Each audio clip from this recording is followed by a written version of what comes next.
There we go. Okay, it is Wednesday, July 5th. Happy belated 4th to all of those in the US. I know that today is the Independence holiday in Venezuela, so happy Independence Day down there. And the heat continues. Not as hot today as it normally is. It's only 93 degrees. We have a great guest. But before we get going, let's have John Sibley Butler pay some tunes. Oh Lord, it's hard to be humble when you're perfect in every way. I can't wait to get inside the mirror, 'cause I get better looking each day. To know me is to love me. Well, I must be one hell of a man. Oh Lord, it's hard to be humble, but I'm doing the best that I can. Well, I guess you can say that I'm a loner, just a professor, genius, and proud. You know, I could have a whole lot of friends, but I wouldn't stand out from the crowd. Llewellyn King said I'm egotistical. Hell, I don't even know what that means. Well, I guess it has something to do when the women say, look at those skin-tight blue jeans. Well, that's a splendid anthem for you. I give it. He told me he was gonna ad-lib some lyrics, including Llewellyn King. I had no idea. That was a disturbing visual, though. The skin tight blue jeans, Johnny. That was a disturbing visual. So long as you're not wearing them. How you doing, John Butler? How you doing, sir? I'm doing fine. I was awakened today by there was a conflict. One of our all ships have been hit, and America has responded. So we're constantly on the verge of some kind of conflict around the world. And right now we have as that's going on, the president is entertaining an ambassador from a European country. And then you look at the world and you say, well, how can you fix it? And then you come to the conclusion maybe that the way the world is always conflict, and that peace is the normal, is the non-normal activity. Then you look at the heat. The heat itself, of course, it doesn't make the world stop, but it's certainly different as it moves from our part of the world up through the rest of the country. Of course, that relates to the grid. And so we're getting warnings now about the grid itself and how can we maintain the grid? Is it going to blow up? So those kind of things are very, very interesting. The economy itself, we're still creating jobs in America. And the AI, Llewellyn and I have been going back and forth on the AI. I told Llewellyn there was a lawyer who asked his lawyer an opinion, and the lawyer gave it. Then he asked Chatbox the opinion, and it was almost the same thing. So he fired his lawyer. So there's a lot of stuff that's actually going on, but I'm really, really concerned about what happened in the Middle East with the because with the oil tanker getting attacked with bullets, I might add. So that is another step in that part of the world. I think that the stock market itself is responding, but here's the deal: we're in an interesting kind of way where there's nothing going on around us. We're going about our everyday life. It was kind of like it was, I guess, in pre-World War II, when there was debates about should we enter it. So it's interesting times. Interesting times indeed. In fact, Yeah. I see that the U.S. Navy also intervened to stop Iran for dealing with 2 tankers, and there's all kinds of crazy things going on. Wow. Anyway, Llewellyn King, how are you, sir? I'm well, thank you. I think you can read the Middle East as everybody is jockeying for position and hoping to create a little trouble, but not too much. Certainly the Israeli invasion of the West Bank and military action there has shaken up the whole Middle East. as it's bound to, and hardened attitudes. I think it's going to be a lot harder for the Abraham Accords to be preserved after this. I don't know that for a fact, but I would imagine it is. Meanwhile, as Johnny said, sometimes Johnny's right. Chat box should be able to help him out more and more. The economy continues to be quite healthy. The recession, rumored recession, expected recession, anticipated recession does not seem to arrive, but the world is in a fairly perilous situation, and everything moving towards a confrontation between China and the US is disturbing, because such a confrontation, if it were military, would be cataclysmic. And that hangs over us now, the way the Soviet Union used to hang over us. It seems that we are destined to have a bipolar world, and we're one of the poles. Got it. Got it. Well, we have our guest today, Steve Koenig, who has been with us before, and Steve and I had the chance of hanging out and enjoying CES earlier this year, which was fabulous, and I can't wait to see what's going on next year. But Steve, how are you, sir? I'm doing well, thank you, and great to be. This is my third appearance on the digital roundtable, and delighted to be back with you guys today. Absolutely, lots going on with technology. You know, we were having earlier a meeting with a company who are experts on digital twinning, and we have been, talking all day about smart energy and smart cities and stuff like that, and it seems like things are just accelerating leaps and bounds everywhere you turn. So just for the sake of the audience, Steve, real quick, if you don't mind sharing the fact that you are the VP of Technology at CTA, which happens to produce CES, the Consumer Electronics Show in Vegas. Maybe a couple explanations around that, and how you see things looming for the next CES. Yeah, great. Well, my employer, CTA, is Consumer Technology Association. We are the North American trade association for the tech industry. Over 2,000 member companies, everybody from the smallest startups to retail giants like Walmart and Best Buy, and manufacturers like Qualcomm, Intel. And as any trade association does, one of our primary focus points is obviously policy advocacy. We're based in the DC area, but we're probably best known for our trade show CES that Andres was talking about. And each year, CES attracts over 100,000 attendees from around the world and really convenes the global tech industry in Las Vegas. And yeah, we're looking forward to another great show. A lot of the trends, Andres, that you mentioned will be back again.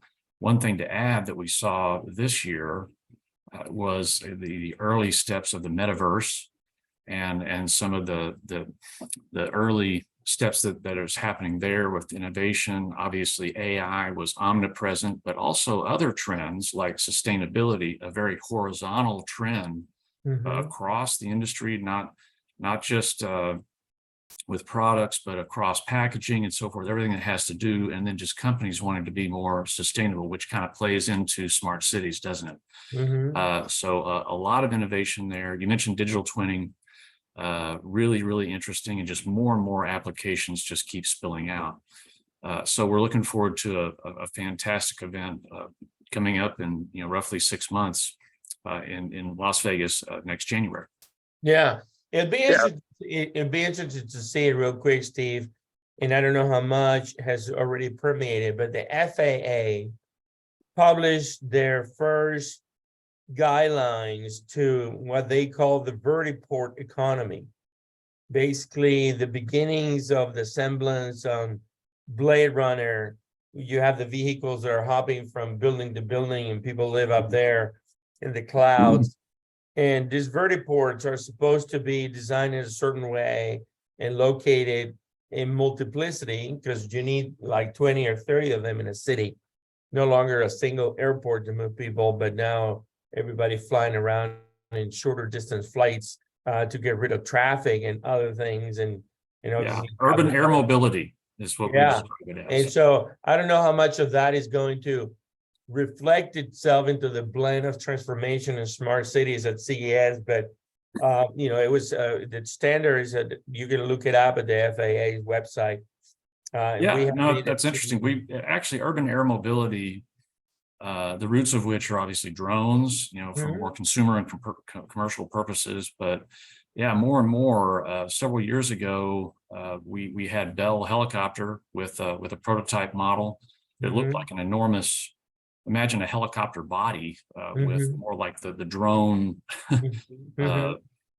propellers, arrangement around, 6 of them, but also just other companies that are looking at this, and Uber and so forth, a partnership with Hyundai to develop these what are called eVTOLs, electronic vertical takeoff and landing. Yep. A lot of them electric, and there have actually been some test cases between Manhattan and JFK, I would say, and so, yeah, I think, as usual with innovation, sometimes the regulatory environment is not ready. Engineering is way out in front of the regulatory environment. But that's part of the work that we do, working with the FAA to kind of pave the way and make sure that America maintains its leadership position.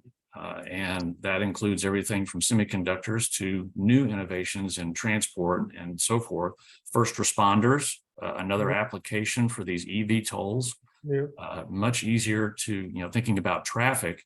Well, what does the fire engine have to do now? Well, it has to kind of plow the field, doesn't it? Everybody has to move over to the side and so forth. But if there could be something that could be launched directly to deploy first responders, this can save lives. So we'll no doubt see urban air mobility at CES 2024. Yeah. Steve, I'm in the business of startups and investing and et cetera. And we all know that the great ideas are first perhaps started by angel networks, then venture capital, then private equity, as people take their own resources and invest in companies. And my Bible for this, I think, is Pitch Book. And what I want to ask you is that, do you see, in terms of the actual development of the enterprises, do you trace the trends in private equity, the trend in angel networking, the trends in venture capital as these new firms come to your event in Las Vegas? So if I were to come there, are there venture capitalists there also? Are there just scientists?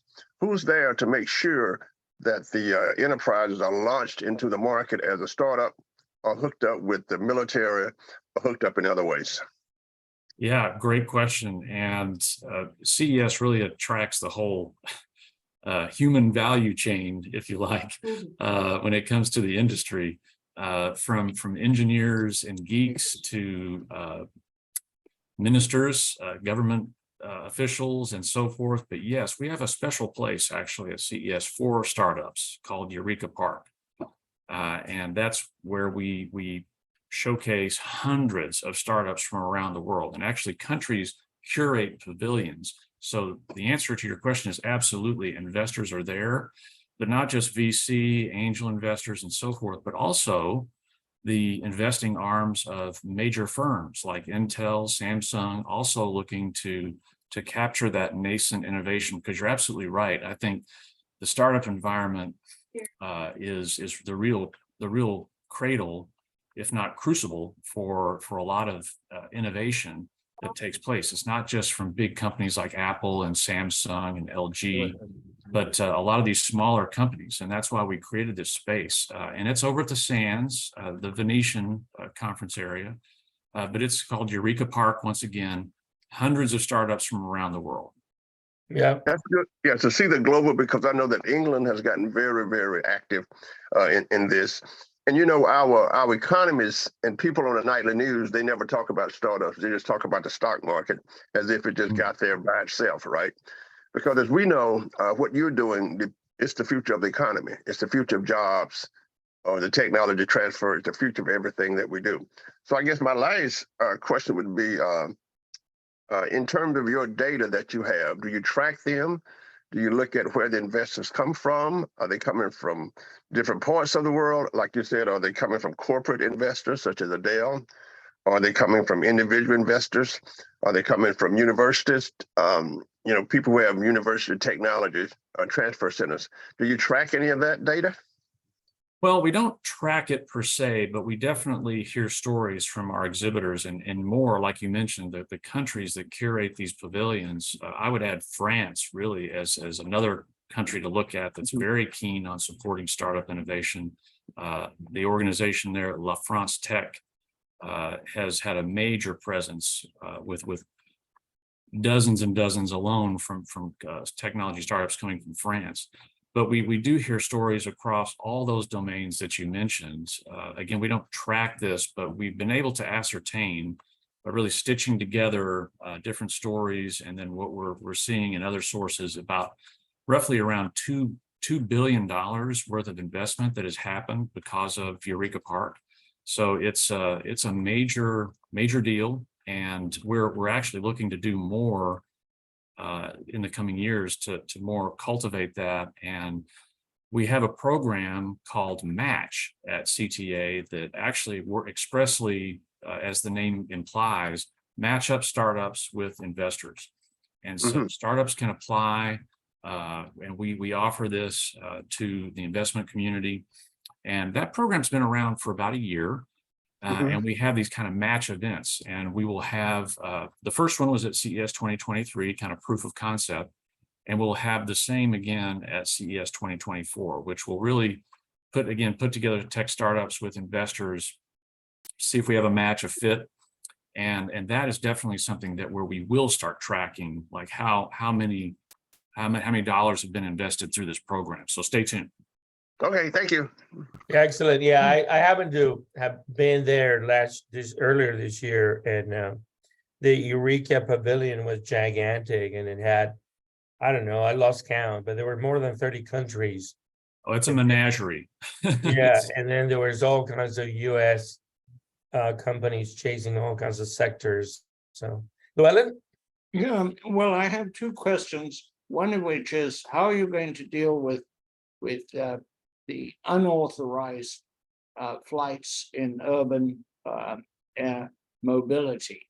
If you have, say, big scheduled quadricopters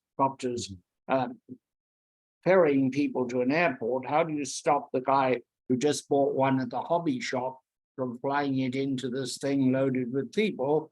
And the second question is, in the electronics world, we've gotten so used to most of the products we use and touch, including the computer I'll be coming to you on, are made in Asia.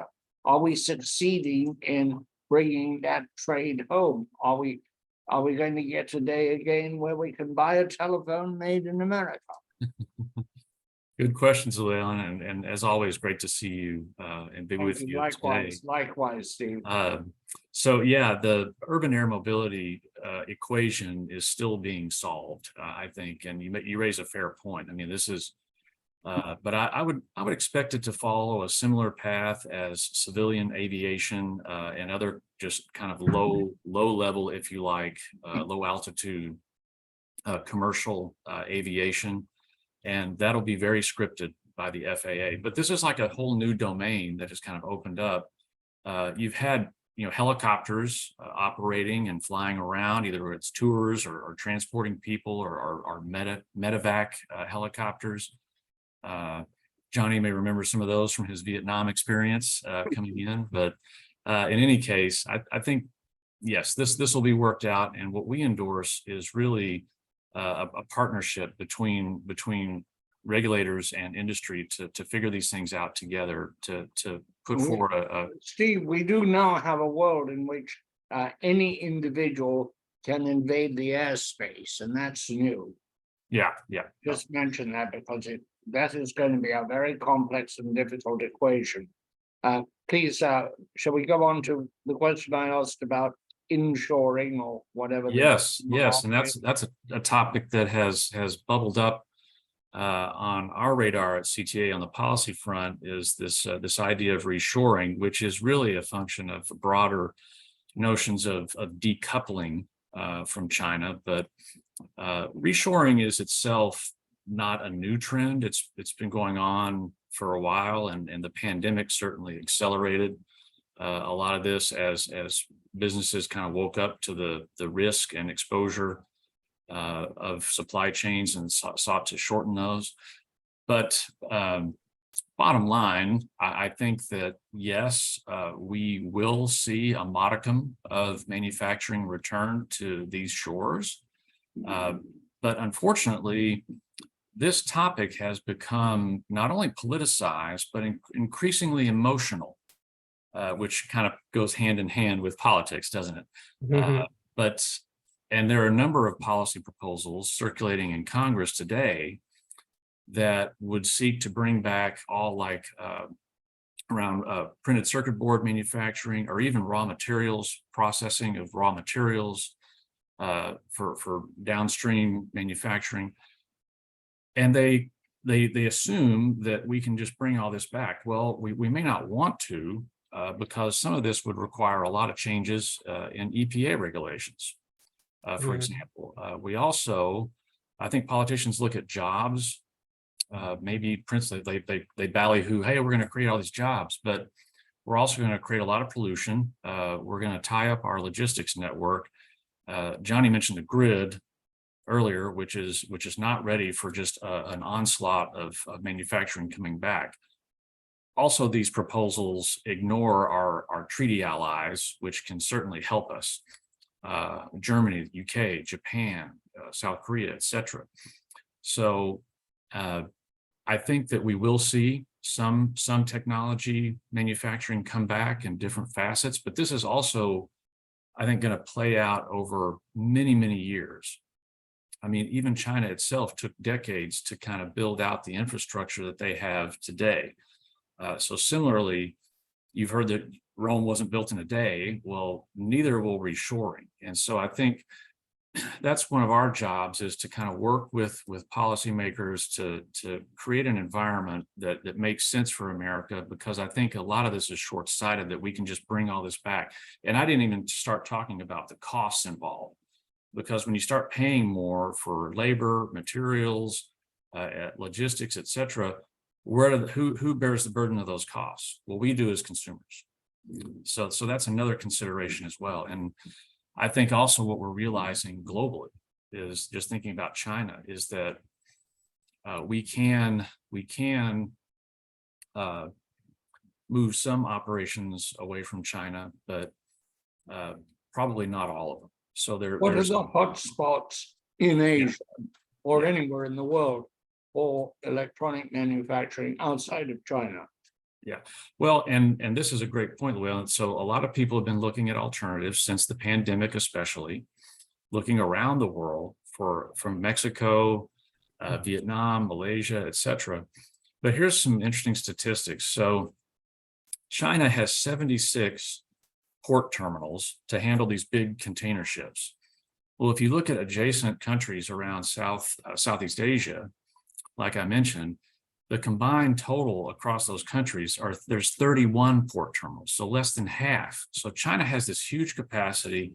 They built this over many, many years, and it's going to take time for a lot of that to move away. But I think it will happen in smaller stretches to adjacent countries or other countries, and probably back here to the U.S. But it needs to be manageable for a range of reasons that I mentioned. Where do you think this new manufacturing will be? Will it be Indonesia? Will it be India? Will it be South Korea? Where are we going to see the burden that is now in China move to? Well, a lot of that will be distributed, and it's going to depend, I think, on a range of factors. Apple's obviously looking at tooling up in India as one example, but they've acknowledged that they're not going to be able to just move everything out of China, and they don't really want to. Again, thinking about cost reasons, it isn't free to just. It's very hard to just kind of move operations, across an ocean. So, I think that a lot of countries see opportunity here, which is a good thing. So we're not talking about the end of globalization. We're just really talking about the relationships thereof being reconfigured. And a lot of countries, not just the US, looking to reduce dependencies on China. And this is also not necessarily a new thing. The dependencies on China, as China has kind of risen and fashions itself as a global power and projected itself, some of their policies and so forth. There are a lot of reasons, and we talk about Taiwan, that companies are looking to really mitigate some of that risk and looking at alternatives. But it can be a quest for cheaper labor or even just closer oversight of manufacturing, bringing some of that home and maybe some of it to Mexico, as an example. It's a lot closer. I can better manage that. Maybe that reduces transport costs, et cetera. So this is a trend, but again, for a lot of the domestic reshoring that is being talked about on Capitol Hill, a lot of it is short-sighted, and we think that we can just bring it all back, and it'll just happen, and it ignores our treaty allies, which is not a good thing. Yeah, I think I'm sorry, Llewellyn, you had something else? I'm sorry. No, I was just going to say, I tend to concur with you totally, that totally reshoring is not either desirable or probably achievable. We don't have the labor force to begin with. Our labor force is already strained, let alone to bring in new manufacturing, and the treaty consequences would be huge. Already the IRA provisions of domestic manufacturing are upsetting our allies. Yes. Our long-term good allies like France and Britain and Germany. That's all. Thank you. I think you're right. The proposals in Congress bring it back to the Western world. It's bringing it back to Mexico and other parts in the Western world. But I think that we're sort of not giving us credit enough for how fast we could do it. And I think if you look at business people who have lots of investments in China, and I think if we had to do it in a year, we could. I think we could ram up factories that sit still or empty, and I think we could deliver the workforce through if we had to, whether it's through the high schools, the colleges. It'd be different. It would be almost like a World War II, I think, in the bombing of Pearl Harbor. So I'm not going to discount the idea that America cannot get to the speed in a year and a half. Because if you look at the manufacturing, then manufacturing is not what it was, right, in the 1920s and the 1930s. It's, if you look at molds, it's done by 5D printing. If you look at other things, it's done by computers. So it's not like the old manufacturing plants. So I think that if the universities get involved, IBM gets involved, all of the computer folks get involved about creating a factory, I think it can be done. But that's just my opinion. Oh, which, by the way, as Llewellyn would tell you, is always correct and unbiased. But I do have another question. Okay.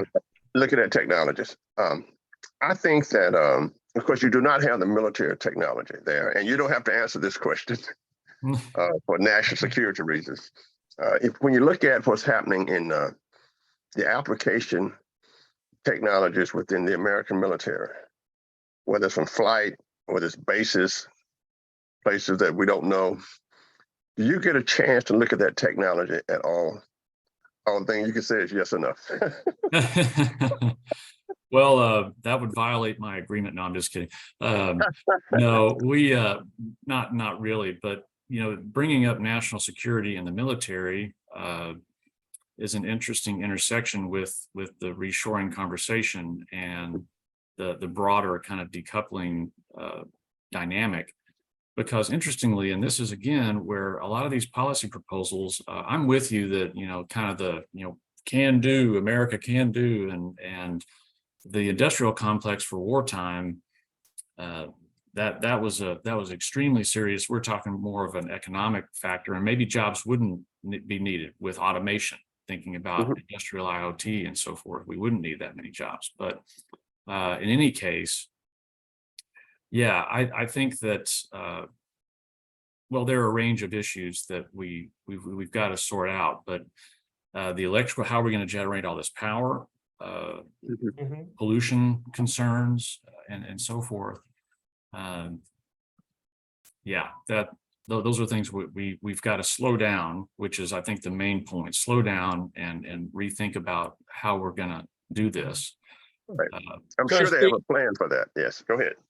Steve, real quick, I wonder how much, CTA and CES is engaged with, the United Nations have this sustainability initiative, 17 of them. And then they have been raising funding. And at some point they were claiming that they were almost gathering $17 billion, one for each. And this sustainability initiatives had to do with, water and climate and energy and so on and so on and so on. When you see the notion of sustainability driving technology and the notion of ESG programs at the large companies, how much of that is truly driving how things are being done and decisions being made?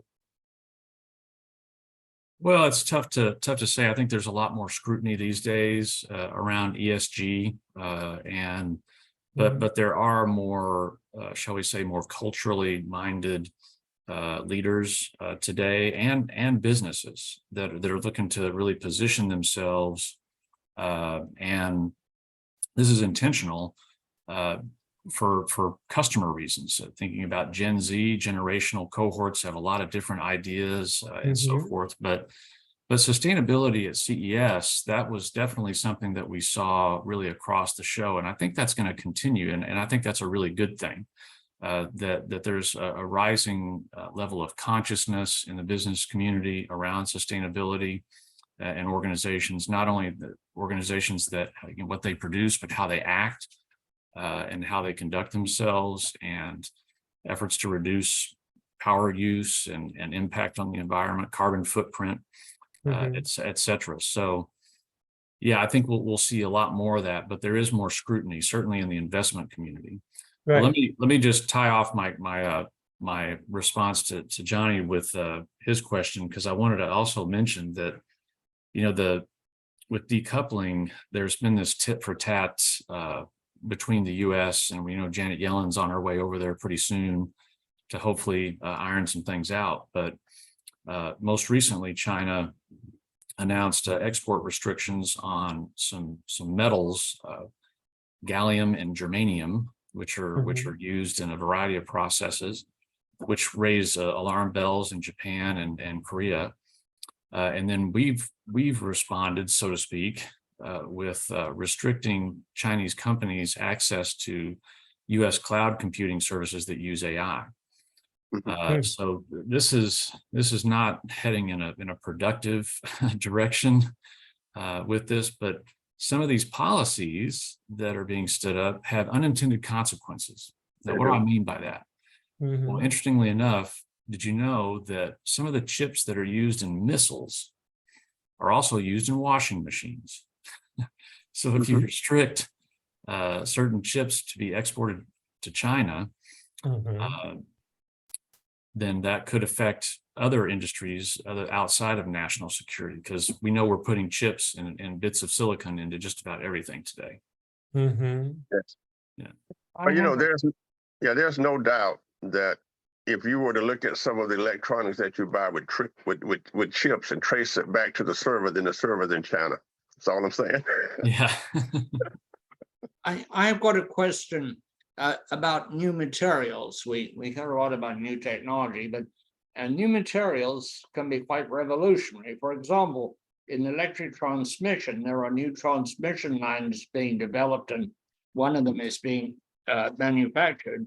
That particular one uses a carbon fiber core rather than steel, which means that you don't have the sag and you don't have to put the pylons as close together, but also that you can use an aluminum conductor, which operates particularly well. This could double the amount of power carried over a single line. Of course, it'd be hugely expensive to repower the country, but it will have a difference. It will make a difference. New technology, new materials make a huge difference.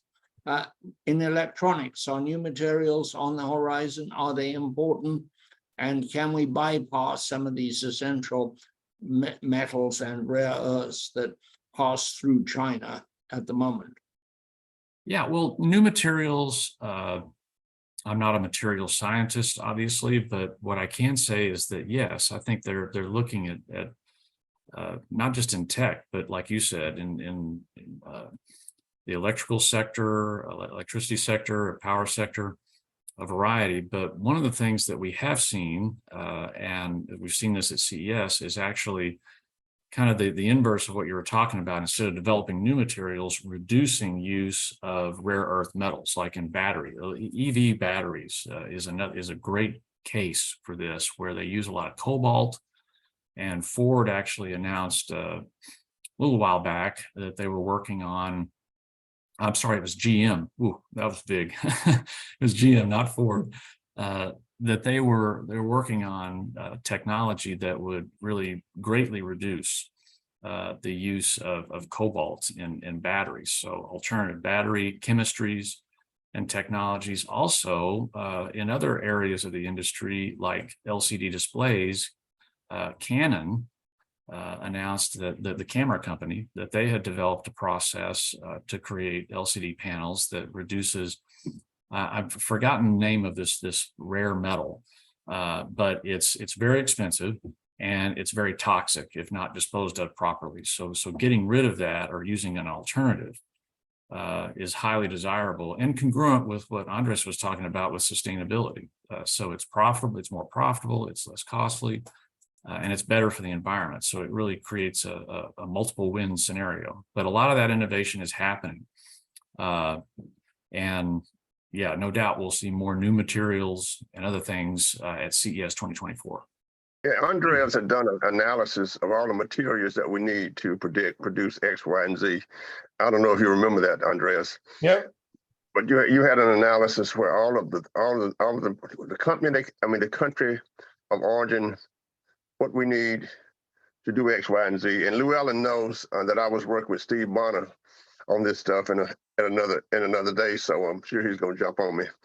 But my point is that I think that if you look at the analysis, then what will happen is that you know exactly what you need, And I think in terms of the grid, I've thought about that a lot. If we get in a conflict, and let's just hope we do not get in a conflict where Taiwan is involved, because not only are we interwoven with China in terms of technology, we're interwoven with China in terms of families, interwoven with China in terms of education and PhD education, and the creation of ideas of education with our students who are originally from China. So with all of that said, Steve, how do you think about the world now, given your position as seeing all of these technologies? Because there's no technology for human, for the human side. But how do you see the interconnection through technologies now from where you sit with the world, and China's just one? Yeah, well, there's no shortage of connections. In fact, I think, technology, we talk about our lifestyles, they're increasingly digital. They're vast majority is digital already. And when you think about emerging technologies like the metaverse, we could even increase, the dependencies. And we think about applications for AI and the things that we're handing over to AI, and that's raised a lot of questions, like in the EU, around what's appropriate for AI to do and what should it not do, what kind of decisions should it be party to and not. But just thinking about industry and commercial relationships and trade partners and so forth, as I mentioned earlier, certainly with tech, we're seeing an increase, and this has been validated through different research and observations, like the head of the Port of Rotterdam was making some comments that he can definitely see some dependency mitigation from China and kind of what throughput of at Rotterdam, but actually have another statistic that you can see how these relationships are, the tectonic plates are not necessarily shifting, but you can start to see, and we're starting to see evidence of relationships related to tech and other sectors around the world between countries starting to shift and move away from China. And there was this NYU DHL, the logistics provider, DHL, a study last year that found that China's share of total imports fell to 16.6%, down from 21, almost 22% in 2017 before the Trump tariffs kicked in. So you can see some of that evidence starting to bubble up. And again, I think this is going to play out over many years, and absolutely agree with you. We don't need a confrontation. And I was actually on a foreign policy. I attended, to be clear, foreign policy webinar a couple of weeks ago about the. It was really around looking beyond the Taiwan Strait as to kind of how this is affecting global trade and relationships. And the consistence was that no one's advocating violence, and we've got enough of that already, and that a solution would be found. But hopefully we can get there sooner than later. Yeah, you're right. When we do that analysis, I think if you think about where we are, think of the universe and galaxies, and they are together, and then you have a structural hole and another one is created. So if you do that mathematically with where we are with technology, then you can almost see the structural holes developing that would create another orbit around it. That's the mathematics of it. And what we would like to do is to have the knowledge and know. What I worry about, Steve, is it's the knowledge and know of manufacturing in America. That's what I worry about. I also worry about the fact that a cell phone would cost me 3 times as much, or twice as much. We worry about that. We worry that everything that we buy would cost us 3 times as much because of the labor cost here and required to live in America. Because even if you go to China, you can see labor moving from South China. China is like a chicken. And as the labor move, then the price, as the labor gets settled in, then the price of products go up. And then they seek other labor places. So I rather think that that structural hole of that analysis, if you will, be more like that than war. But on the other hand, you have to always, as China, they have a great military. The ships are their ships are becoming better, and it's something that as Americans, you just have to worry about. I say that as a veteran. Let me chime in and switch a little bit what we're talking about. So interestingly enough, Steve, we at CMG and at Texas State, we do a lot of analysis and research and planning and collaborate with all this, sectors of, smart cities, smart buildings, smart infrastructure, smart energy, transportation, so on. And what's really daunting, right?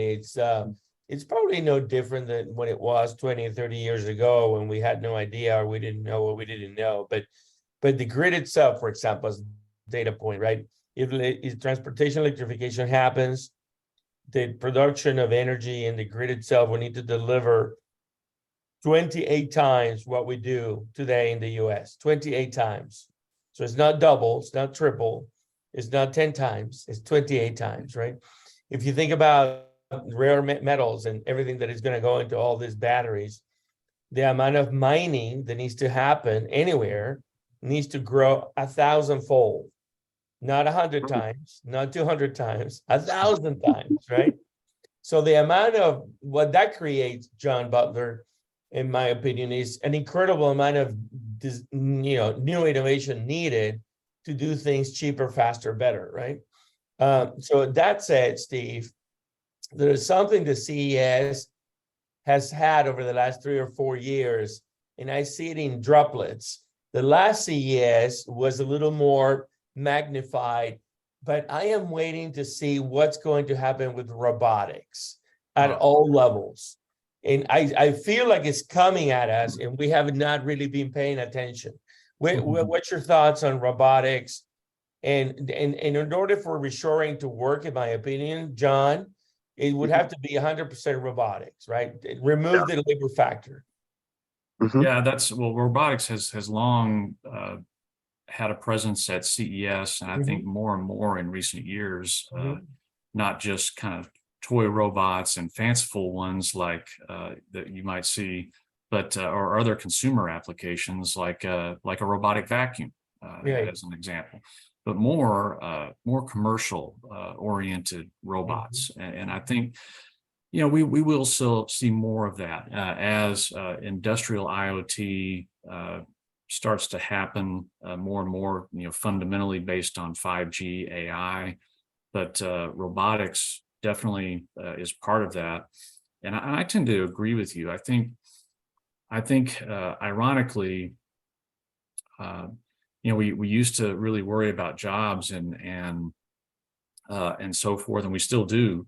But increasingly, a lot of manufacturing is being automated, and that helps reduce cost and so forth. And is also there's just some jobs that are pretty unsafe, and so we as humans don't have to do them anymore.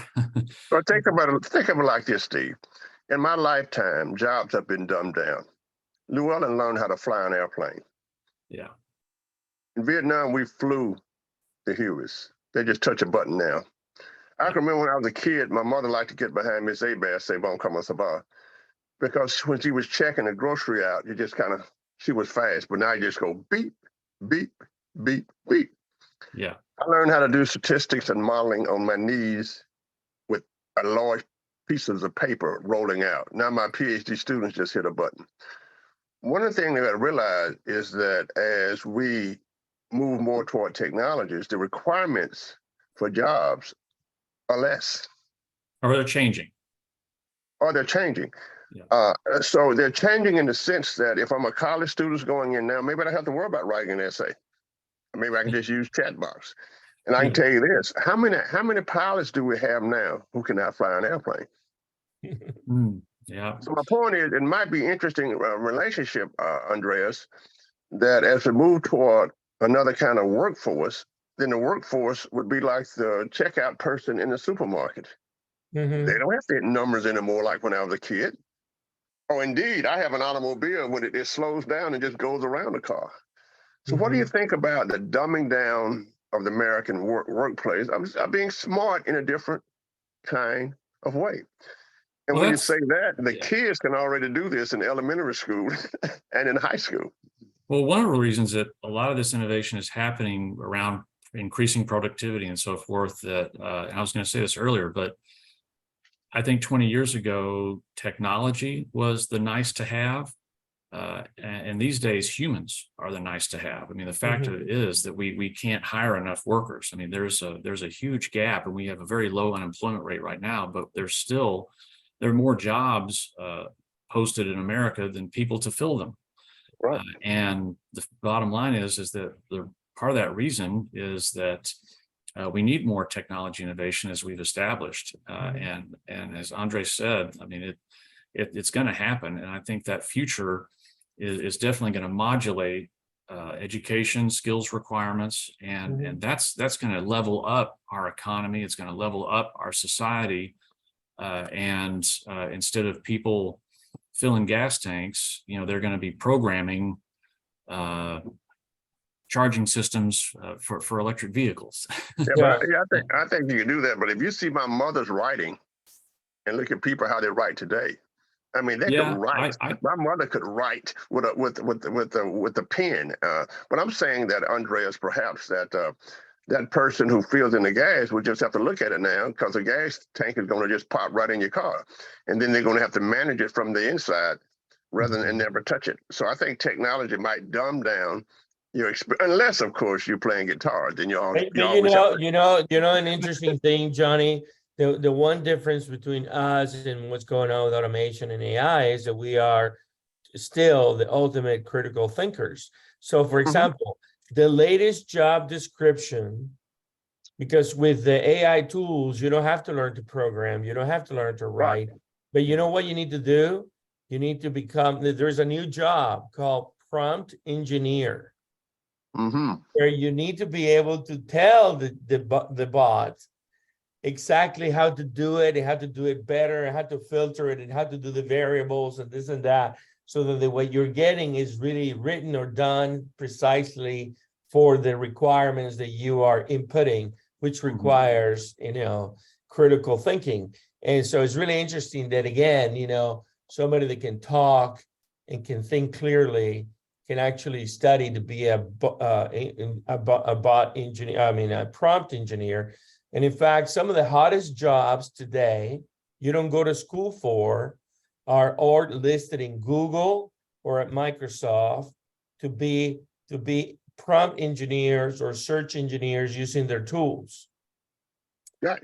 And if you take a 6-month course with them, then you come out and they hire you and pay you $120,000 a year. Yeah. I'd My like to- grandkids would say, I remember my grandfather telling me about an 18-wheeler that had a person behind it. I'd like to change the subject somewhat. Yeah. Steve, you're based in Washington, you're an association. What do your members want from the government?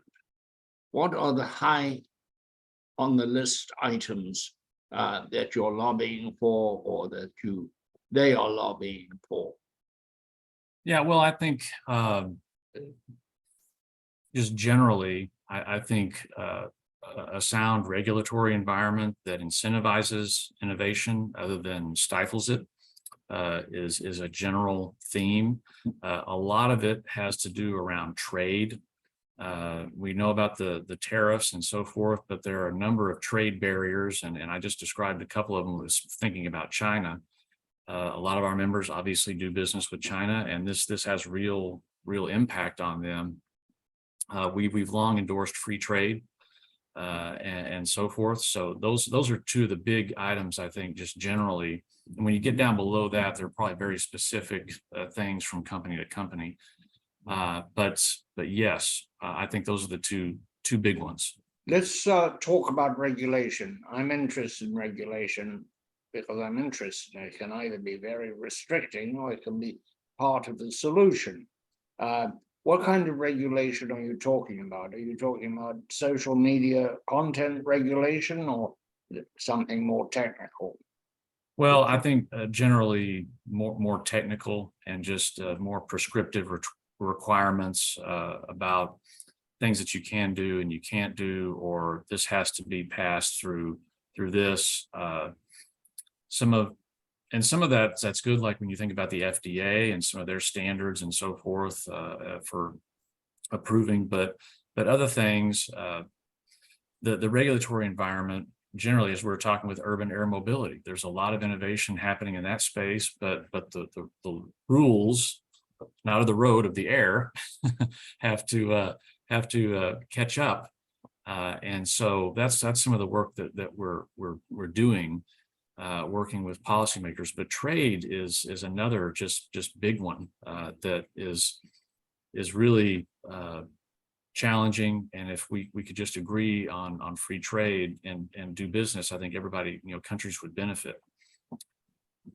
Thank you. So Steve, one quick question here as we're looking at the time. Semiconductors, chips, microprocessors seem to proliferating in a big way. More and more companies are starting to make their own chips. Apple, Facebook, Google, others. It seems to be a growing trend. Similarly, the notion of networks and IoT, private networks, private LTE, private 5G, and CBRS seems to be proliferating. What can you share about those two in terms of where things are heading, where, it seems like there is a unsatiable thirst for innovation. The pace is accelerating. Yeah, I would agree with you. And on the semiconductor front, I think you're right. I think certainly the larger entities are going to look at really doing their own design and maybe working with foundries to produce that instead of procuring chips on the commercial market.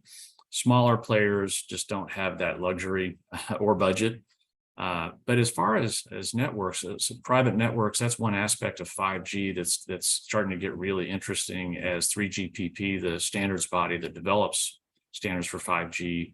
Really now they're in the domain of 5G advanced standards. And I think that's going to become increasingly common for university campuses, for hospitals, other campuses and their kin, different business operations. And that's a unique feature of 5G that will support industrial IoT, network slicing. Starting to get a little technical jargon here, but network slicing and being able to partition your bandwidth on the network for certain things and do that. That's another innovation. So as I spoke about in my remarks at CES, this is happening in throughout this decade. I mean, the innovation that's going to take place at its root between AI and 5G is going to be life-changing for us, and that's multifactorial, like Johnny talked about, education, jobs, so forth. But it's also going to open up entirely new possibilities that we could have never previously imagined. And metaverse is one of those, or Web3 is one of those examples that people like say, oh yeah, that's so silly and all that stuff. Well, people said the same thing in the early 90s about the internet. Isn't that just a bunch of billboards and so forth? And look at what we're doing online now. We're always online.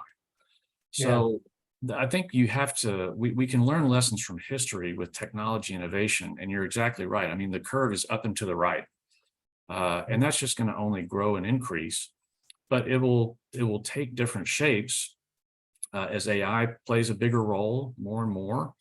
I think it's going to be very interesting, because you think about data training in AI.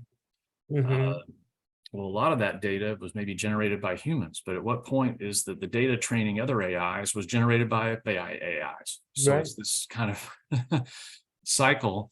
But the main thing is, while a lot of this technology innovation is happening, I think it's important to maintain dialogue about the uses of these things, the applications of these things, and generally these things are for good, and will, as I said before, level up the economy, level up society, and we'll see that play out over the next, certainly the close of this decade and into the next.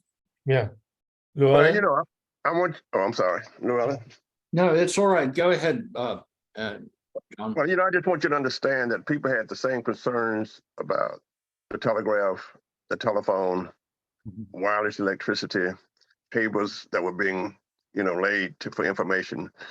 People had those concerns. What's so different about this and other technologies is how it really affects our lives and our everyday life.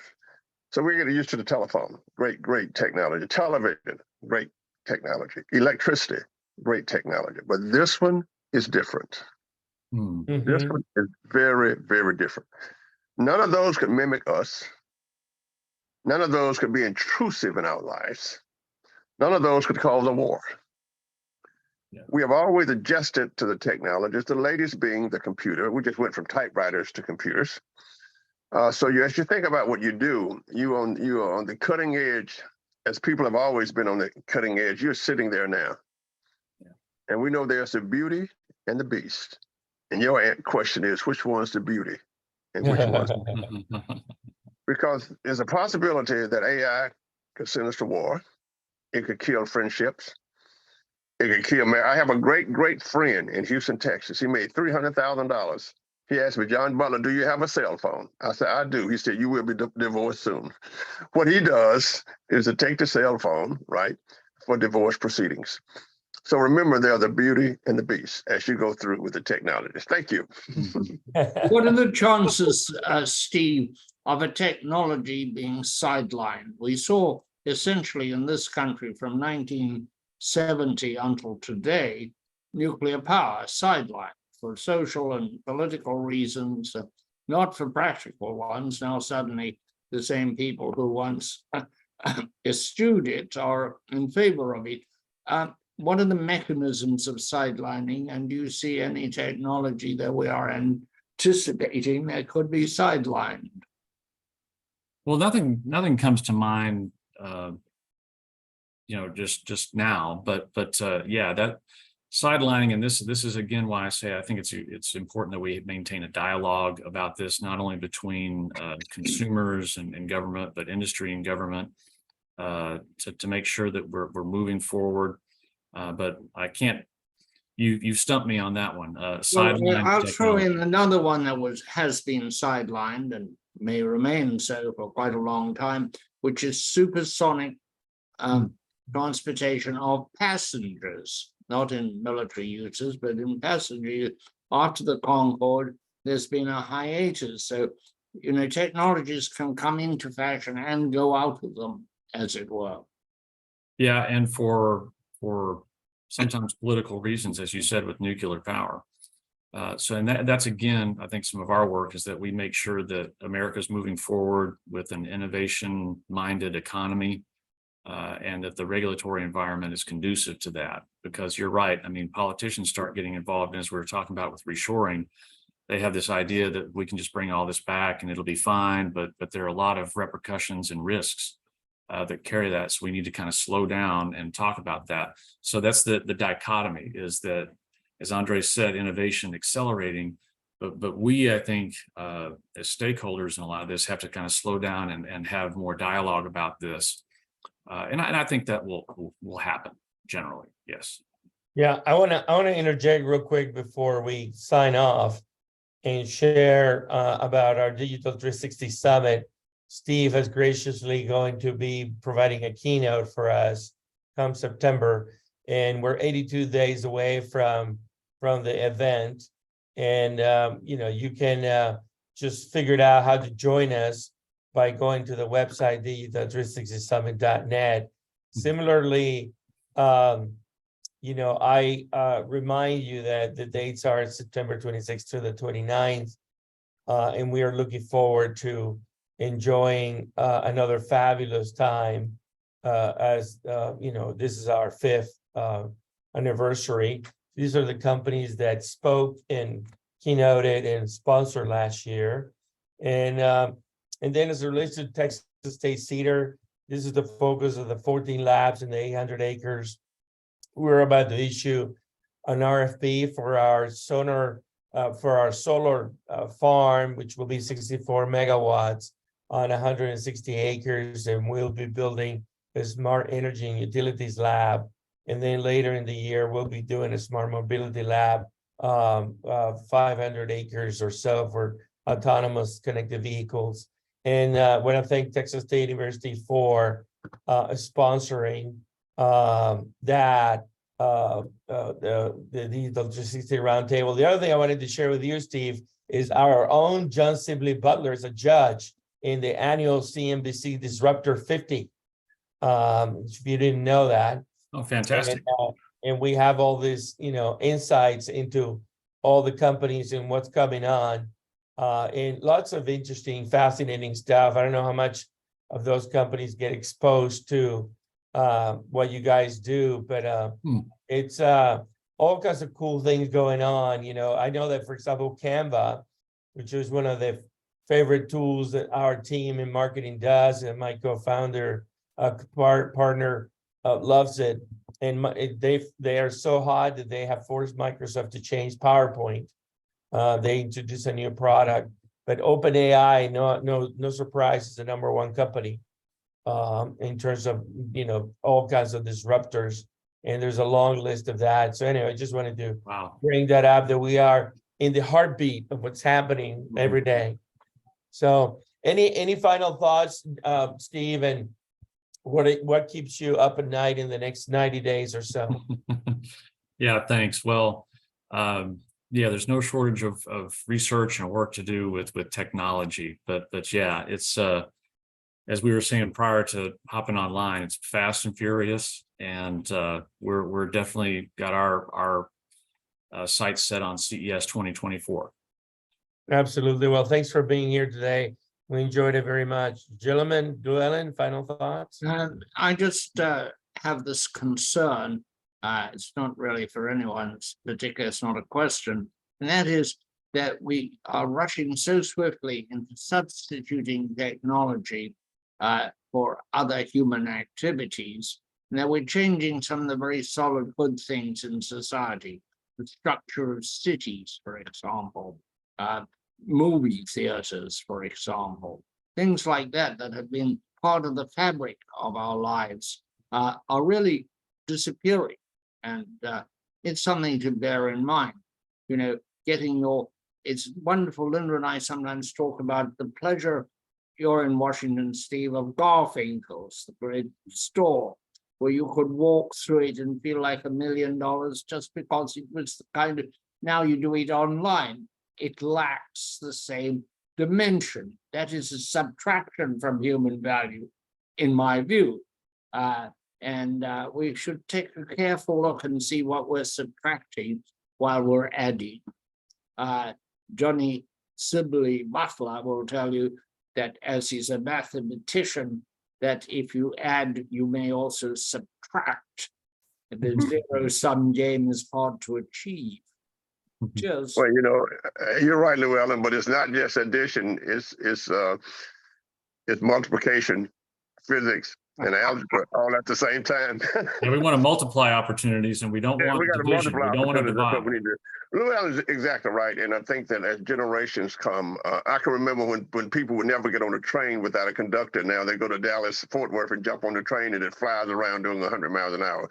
But I think we have already lost the human touch in lots of things that we do, and that's pretty wild. But let me just say this: I would be happy to.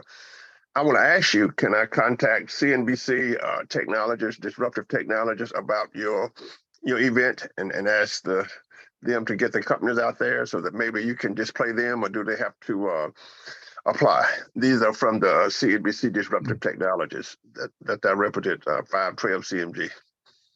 Yeah, well, yeah, we can talk more offline, but yeah, there's not really an application process. It's just exhibiting.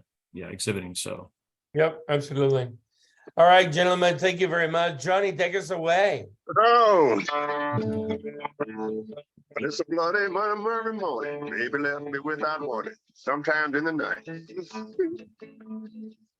So I'm flying down to Houston, remembering the nature of my flight.